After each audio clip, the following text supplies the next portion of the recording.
What's going on, everyone? You're now with me. My name is Shai, and welcome to another episode of Coffee Break Live, Coffee Break Unplugged, Coffee Break, whatever you want to call it, as long as you and we are hanging out together on a sweltering Thursday afternoon. I don't know how it is with you guys there, but for me here, I would like to invest on an air conditioning unit now.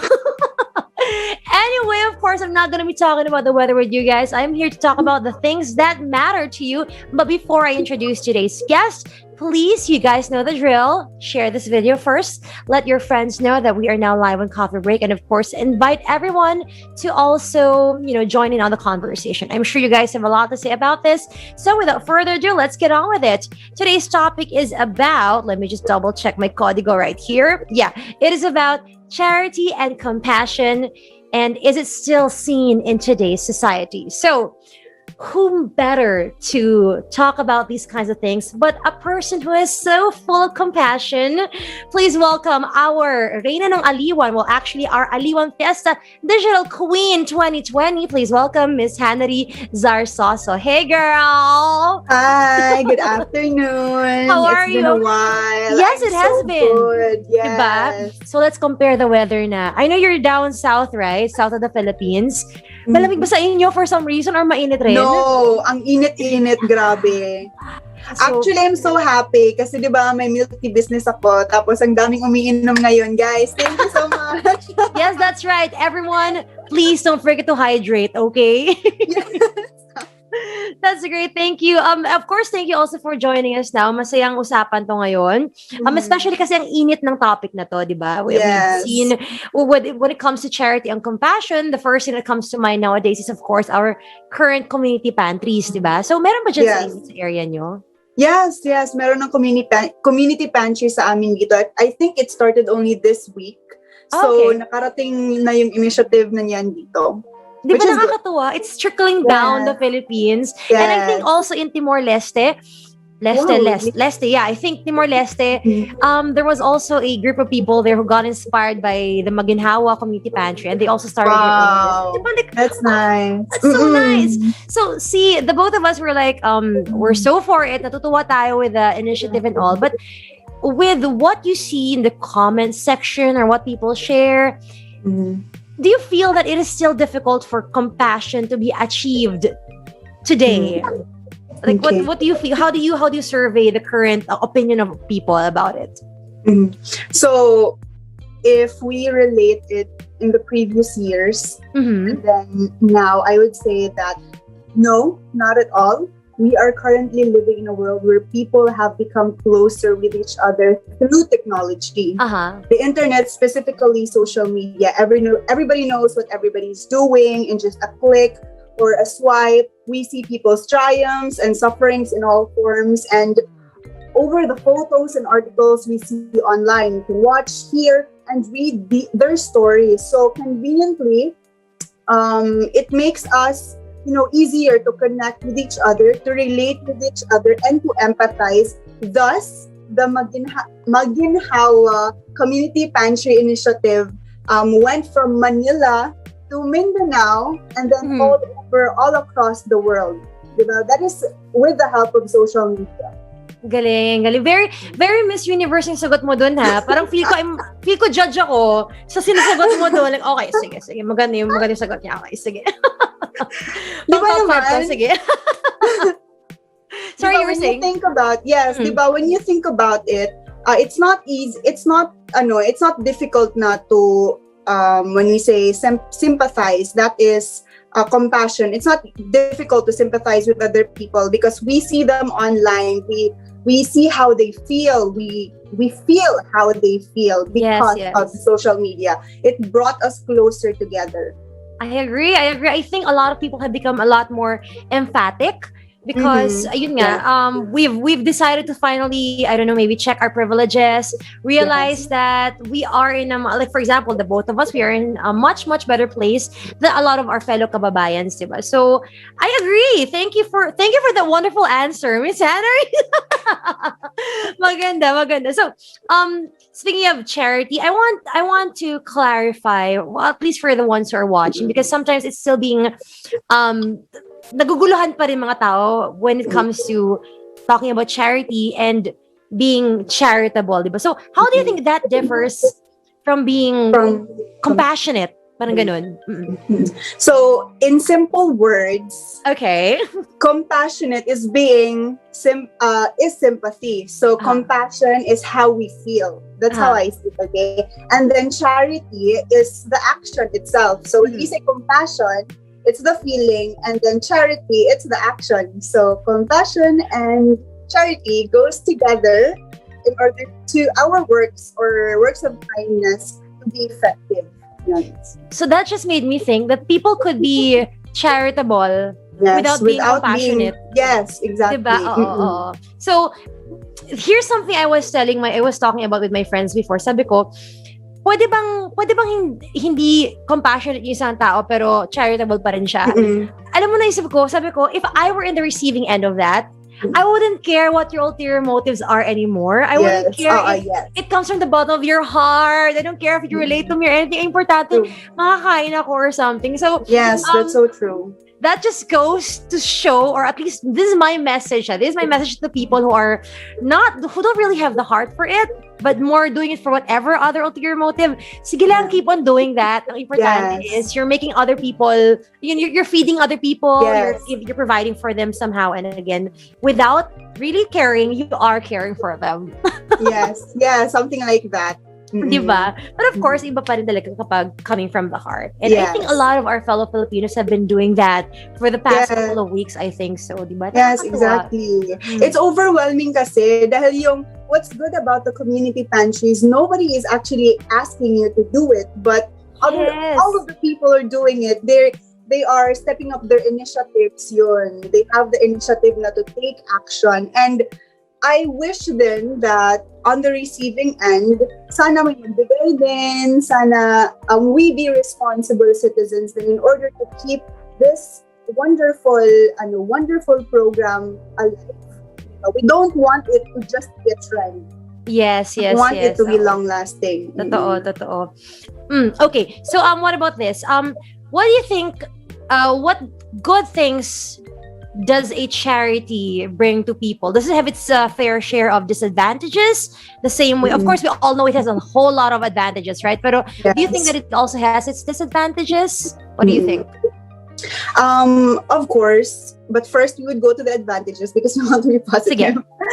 Yung advantages nga is they receive what they need. They need food, their basic needs, and another one is there's also a chance that we can inspire these people. And once we inspire these people, maybe someday in their own little ways, that little act of kindness would replicate. That is what we're praying for. And on the disadvantage side, a lot of people would say that tinuturuan natin maging tamad yung mga kapwa natin Filipino, but these works like these po requires effort on both sides. It's 50-50, so 50 from those who initiated the initiative and 50% also goes to the people who are receiving it. It depends on how they take it, so sana they value the help that they're getting with. Alam mo yung Pay It Forward initiative? Yes, I know that. Yes. I love that so much. I mean, I know the typical kwento, the typical trends is about yung I buy a cup of coffee for myself and also for the next person in line or for somebody who needs a cup of coffee, parang ganun. Nakakatuwa yun. And I'm also hoping that something like this will happen, or I mean, something will be instilled in the minds of those who were able to benefit from the community pantry. Sana naman naisip nila, pag nakaluwag na ako, if things get better for me, baka I can also contribute or do my part also. Yes. Kinikilig ako ngayon. So, talking about the Pay It Forward initiative, we hope then that entrepreneurs here would also adapt that because it's such a wonderful initiative, diba? Yes, including I think a lot of netizens are asking for grocery chains to try their own hand in either the community pantry or something of that sort. Kasi I totally agree, especially yung alam mong masasayang na yung pagkain and then you don't know where it's gonna go. True. There's a lot of food waste. Oo, diba? I mean, we are in no position to dictate to these companies what they should or should not do with whatever food waste they have, or kung hindi pa man siya waste, yung ayusin na natin na paabuti siya ng waste na siya, di ba? We're hoping that it could actually be used by someone before it goes to waste. So, to our grocery chains, alam ko, wala lang ako. I'm just a tiny speckled person in your life. Pero baka naman. Pero di ba?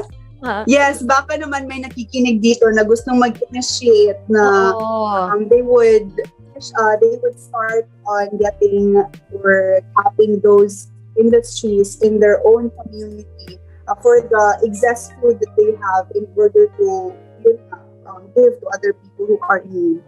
And on that note, even tayo for example, this is one thing I read in my social media feed before, and I agree kasi it happens to me very rarely kasi matao ako, but this happens sometimes na pag pa-expire na yung pagkain mo at alam mo hindi mo makakain soon, donate it to someone who will actually be able to consume it right away. Exactly. Diba? So simple stuff like that, guys. Naniniwala talaga ako na kayang-kaya natin tong gawin in our own little way. Yes. As long as we put in effort to it. Tapos hindi magsawa, ganun. We need to be compassionate. Does compassion have to be consistent? Like, yes. I think kasi being compassionate is part of your character.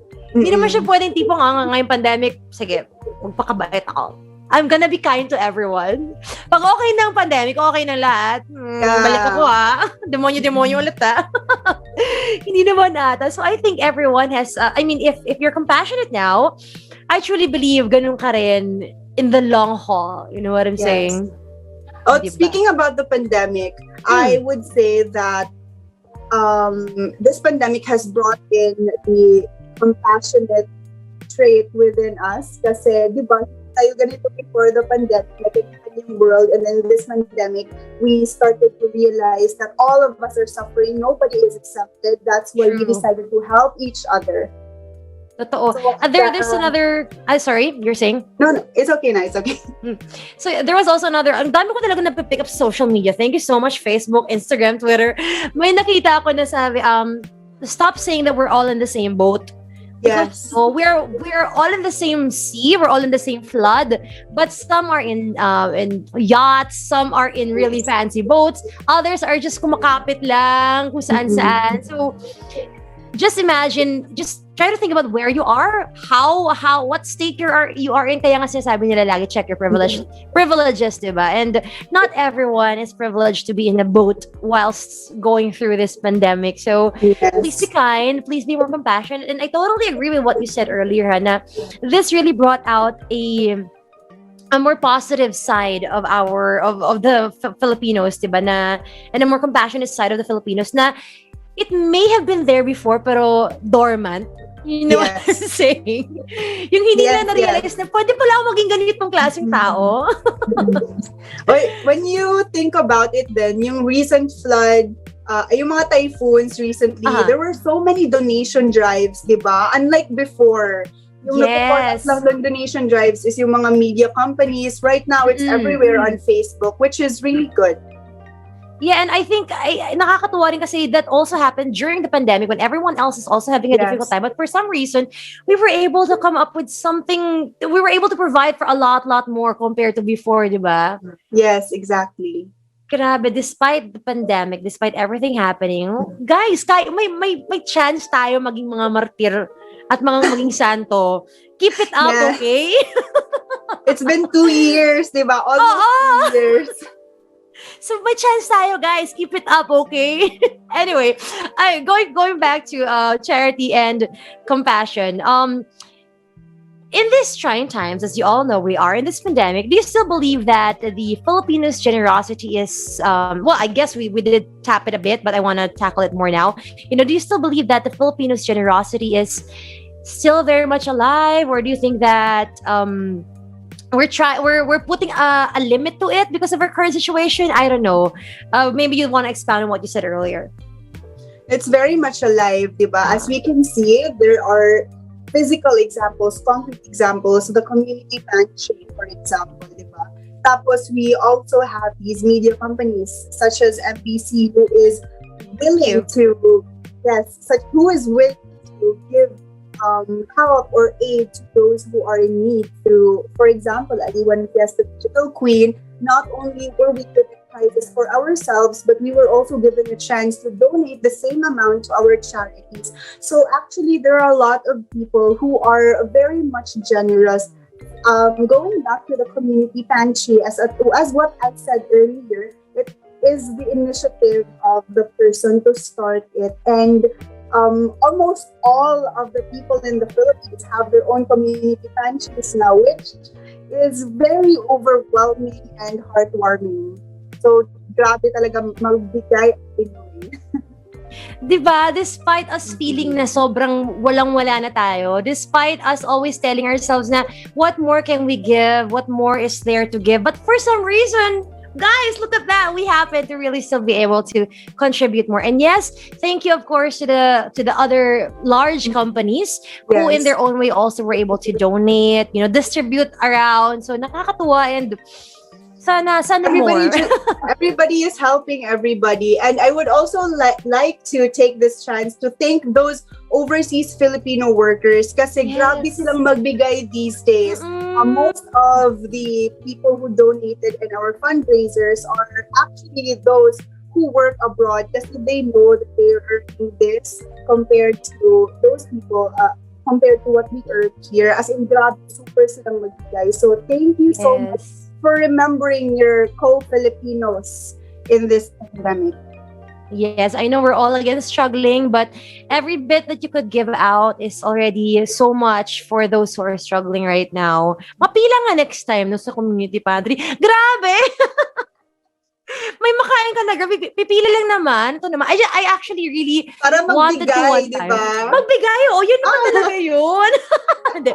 One time I was telling myself na I wanted to fall in line just to get a feel of how it is, what's going on, ganun. Pero number one, napakainit po ng panahon, and grabe, awang-awa ako sa mga pumipila talaga. We all know what happened recently. It turned out bad, just falling in line for something that you really, really need. But despite that, ayun nga, people are still coming out to help and all that. People are trying their best. And nakakatuwa right now, there's already an initiative where these community pantries will try to go to seniors' homes to distribute instead. Kesa ipapilahin sila, they'll just go to the seniors' homes instead. So, this is evolving. This is something that is on its baby stages pa. That's why I was saying earlier na gusto ko pumila para i-check ano ba nangyayari, ano bang ganap. Pero hindi ko kaya. And I'm also, of course, worried that I'll be, part of, guys, it's still a pandemic. Despite the hardships we're having, it's still a pandemic. So, keep your distance pa rin. Don't go out unless necessary. So, that includes me. Hindi ko kailangan lumabas, so let me just stay home, di ba? Anyway, I'm losing track here. Sorry, going back. Oh, you know what? Before I go back, let me just go through some of the comments right now. Those who are saying hello to us. I'll be really quick about this. Saying hello to Rina Quinones, to Trini, saying hello, and to Christian, and to Jocelyn. I lost the other comments that was up earlier. But yeah, marami po nanonood sa atin ngayon. And let us know again your thoughts on the issue. Let us know your thoughts about being compassionate, being charitable. Do you also think that there is nothing wrong with that, or do you think that there's somewhat a downside to that? Again, we understand if you'll have your opinions about it, and that's okay. Go ahead. Saying hello also to Juan Miguel, saying good morning and hello. I guess you are in a different country right now, that's why you're saying good morning. Or baka not working ka lang, hindi ko alam. But anyway, moving on. Okay. This one is gonna be a bit more controversial. This next question: is it right for others to call out people who do charity works, especially those who are actually really capable of doing something great? Do you think it's right to call them out? What do you think? I think there's nothing wrong with calling them out because these people are very much capable of doing charity work. And I believe naman ko that it's not like even maybe hindi pa nila nagawa yung charity works nila. It's not that they don't want to help. Maybe because they don't have time to do it. I actually experienced this with everything going on right now. It's so difficult to do one thing from another. So it's very important that we remind them of what they should do. So dahil may kaya sila, we are calling them out in order to help. So in that way, when we call them out, they would be reminded na, uy, oo nga pala, di ba? I need to do this. So it's like, yung chine-check lang natin sila despite their busy schedules and the limited time that they have. I like your take on that. So there's nothing wrong with calling them out, but do you think we should be pressuring them? Hindi. I mean, I'm just gonna say no. No. Right? No. Mm-hmm. So, what would you say to someone who tells you, example, Jannarie, alam ko, nanalo ka sa Reyna ng Aliwan Fiesta Digital Queen. O, ba't hindi ka tumutulong? Ba't ganun-ganun? Diba, ikaw ganyan ka na. Ba't marami ka mga kababayan dyan nahihirapan? Ba't wala kang ginagawa? Mm-mm. So, what do you say to that? Of course, I would tell them what I have been doing and what I am doing and the reasons on why I cannot help just yet kasi it's not all the time that we give ourselves to other people. Hindi, di ba? Sa pagmamahal, Shai, hindi pwedeng bigay ka lang ng bigay. Kailangan rin may nakukuha ka for yourself. So, it's not all the time that we give kasi if we do that all the time, then we would be exhausted. There's nothing else left for us. So, we take breaks. Of course, we do other stuff. We come back eventually to helping others. Because that is what we do rin naman. And I believe that in doing charity work, it is a place for you to find yourself in a way that you use yourself in service towards others. Because when you do charity work, you get this sense of satisfaction and fulfillment that you can't get else. I don't know if you have experienced that, but it's a wonderful feeling. It is. It truly is, guys. For those who have not yet maybe volunteered or run their own form of charity, sabi nga ng mentor ko in college, sabi niya na, it's not giving until it hurts. So, if it somehow hurts you, tires you down, for example, if or kung wala lang sa'yo yung binibigay mo, if it's just nothing to you, if it's just wala lang, it's not really totally giving daw, parang ganun. But if it starts to hurt you and you're gonna want to rest, want something back somehow, that truly is the essence of being charitable. Parang ganun. I'm really butchering the words of my mentor, pero that's sort of the gist of it. Okay, don't hurt me, guys. Mga batchmates in college, please, don't come at me in the comments, okay? It was a long time ago. Yes. Yun ang compassionate and charitable at the same time, diba? So for those who might be, on the sidelines, wanna pressure Jannarie, wag kayo ha. She's been doing so much. Kung gusto niyo ng listahan, wait lang kayo dyan. Baka mawindang kayo. Manila paper yan back-to-back ha. But I also agree that even if let's say a company, a celebrity, or a person is capable of doing great, doing great charity works, I don't think it's ever our right to tell them, uy, magbigay kayo. Parang, I don't know, kasi I see so many people angry at so many celebrities. Na, ba't hindi kayo nagbibigay? Reklamo lang, mga ganun, whatever, na why aren't you doing anything about it? Bakasyon ka lang dyan, maraming kababayan. The same way, like for example, anday mo ng pera, ba't hindi ka namimigay? Guys, pera nila yun. Yes. Nila yun. That it's up to them to make do with what they want to, spend however they want to spend their own money. But it's not our place, not our position to have a say on that. I don't know, my thing. Unless, of course, sa gobyerno siya. That's our money eh. Kasi sa government, pera natin yun. Anyway. So DJ Shai, just because din po, these, maybe there are people who are really giving and these are not posted online, ganyan. Yes, diba? Isa pa yan.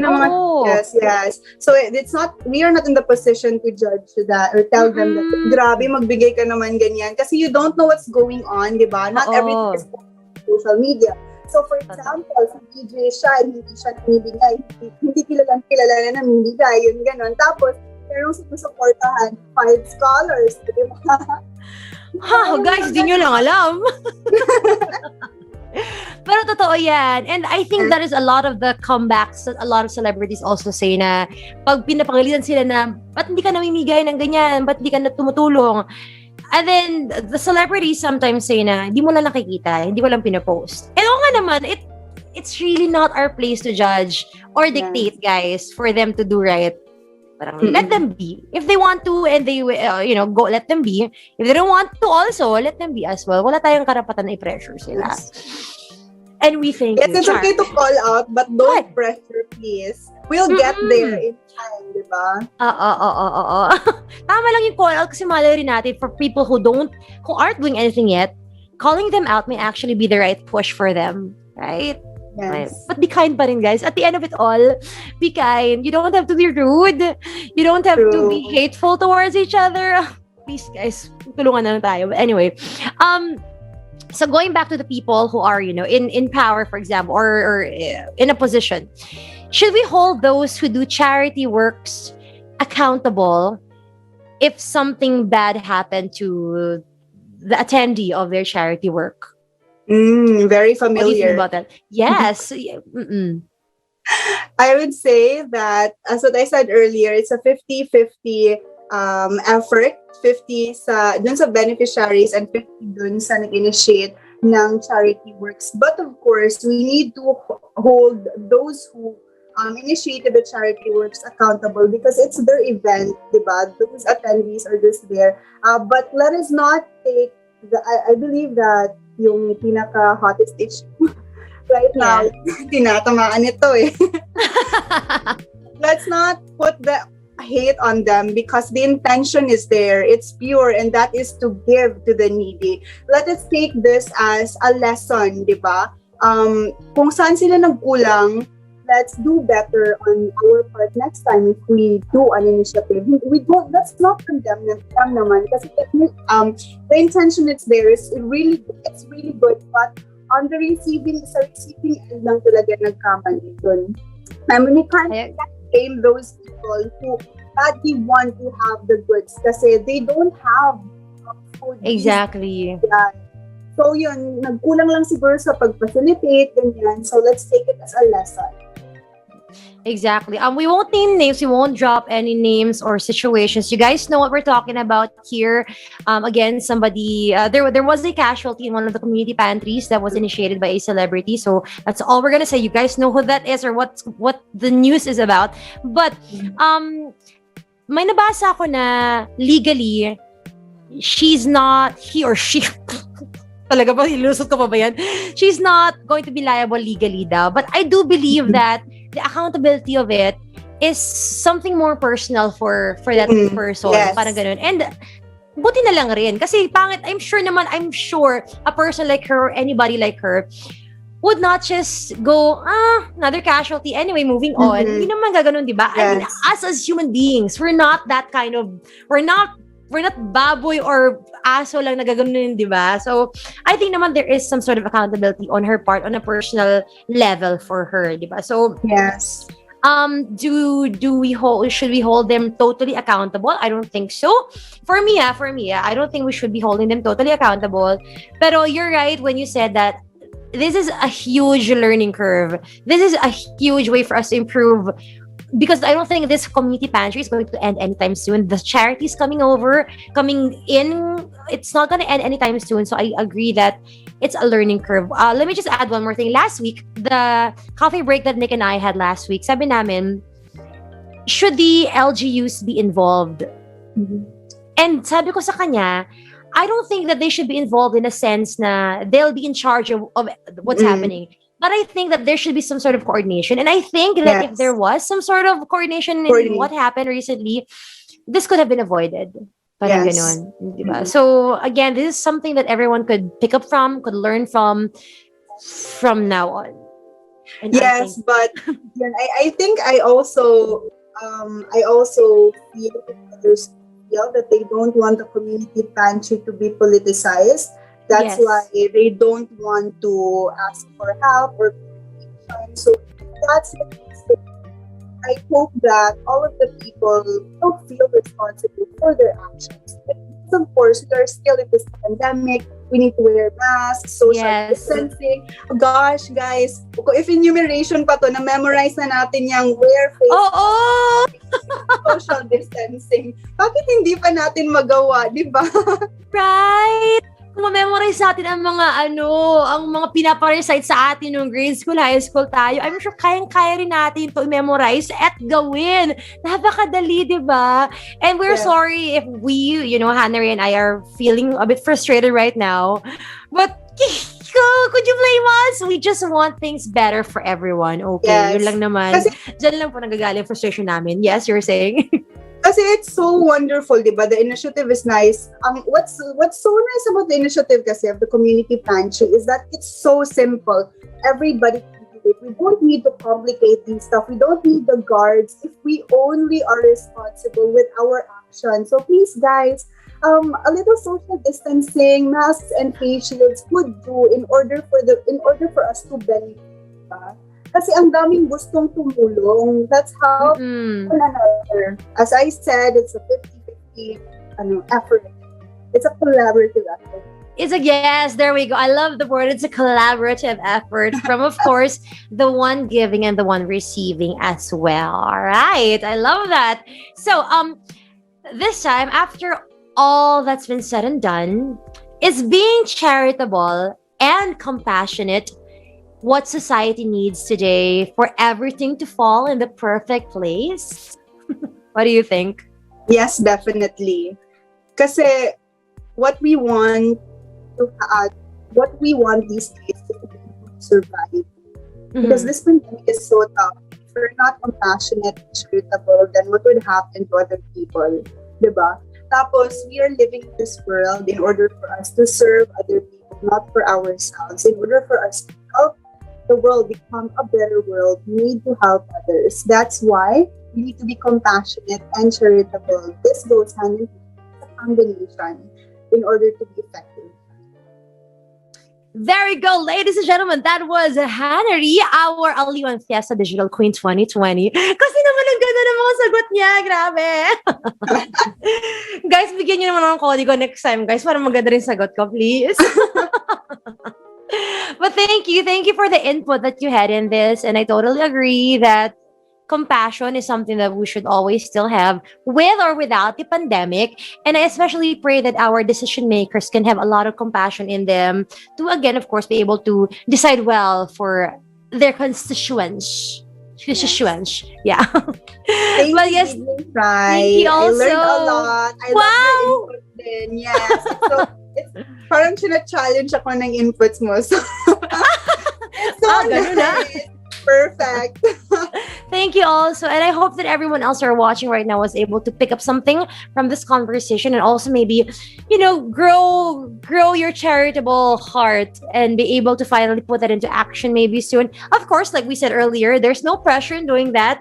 Kung gusto mo maging charitable, go ahead. Kung ayaw mo rin, if you're just worried about yourself or your family, that's fine as well. Just at the end of the day, be kind, be human.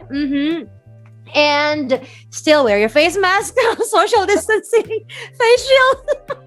3 points. Lahat na. Yung mga PPEs nyo, alam nyo na kung anong kailangan yung gawin. So, masingit lang namin yun. Sorry, guys. But anyway, thank you again, Jannarie. So, thank you. Is there anything you'd like to share with us? Something where we could follow you, stuff like that? Let us know. Okay. So, hi everybody. Again, I'm Jannarie Zarzoso, Aliwan Fiesta Digital Queen 2020. You can follow me on Instagram and Facebook. It's Jannarie Zarzoso, this name here, Jannarie Zarzoso. And you can also follow my journey at the Aliwan Fiesta Facebook and Instagram page. Right now, I am hosting a talk, I'm hosting a series, which is Aliwan Fiesta Digital Queen Talk Series. We put in a lot of effort in the videos. I hope that you guys would watch the entire video and hopefully we will learn a lot from it. All right, so there you guys have it. Once again, Miss Jannarie, and of course, my name is Shai. Kumbaga, kwentuhan lang to, guys. Queentuhan na kasi, she's Yeah. the digital queen and I'm like a queen in my own way. So Yes, yeah, don't forget girl. also, thank you so much, Jannarie. But yeah, don't forget also, guys, to please follow us on Facebook, Twitter, Instagram, TikTok. They're all the same. It's at Easy Rock Manila. We post a bunch of stuff in there. And don't forget to also follow me if you don't mind. My name is DJ Shai. It's at DJ Shai 963. And I guess that's it for now, Jannarie. That's all the time we have for now. Thank you again so much, Jannarie. And we will see you again next time. Bye, guys. Yes. Bye-bye. Thank you.